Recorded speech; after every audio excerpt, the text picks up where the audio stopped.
And then I want to mention something too. Um, as we look at these players and we talk about NIL, our guy Hausman has done wonderful things for his family back in Uganda.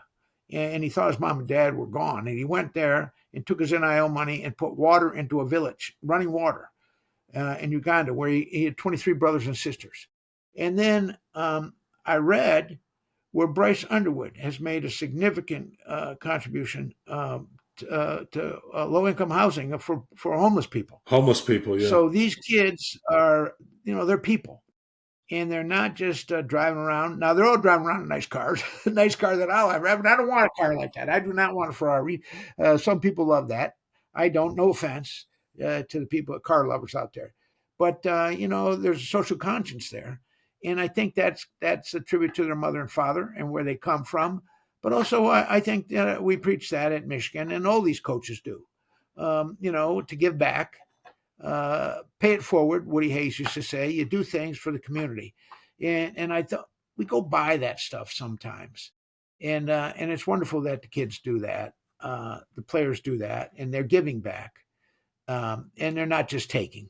And so they're human beings on those helmets. They are students, and they're also young people. And let's not forget that they're 18, 22 years old.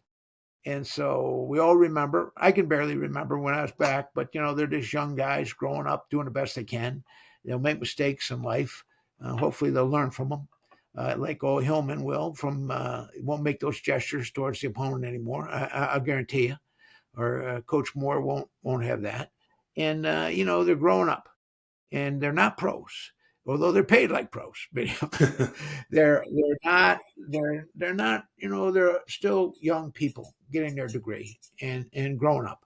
And I'm glad that our two guys, and I'm sure some of the other guys are doing good things they've always tried to do things in the community.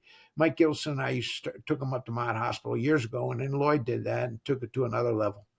And we still do that, I'm certain.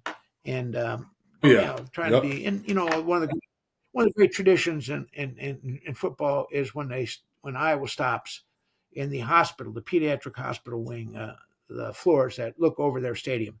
The kids stop and the crowd stops, and they all wave at them and acknowledge the kids up there in the hospital. Fighting for They're them. good people out there, and I want to say that because in this crazy world we live in, it seems like where there's all these bad stories and horrible things happening, there's good things happening too. And college football is, in my estimation, a lot of fun and a pretty wholesome thing by and large. Um, Stealing signs is not murdering anybody, and you don't want to break rules, but these are that in comparison, these things are blown out of proportion. So we want to do the right thing. We want to play hard. We want to play within the rules. We want to be good citizens, and we want these kids to grow up to be people the school and the parents will be proud of, and they will. And And that's that part of the ethic.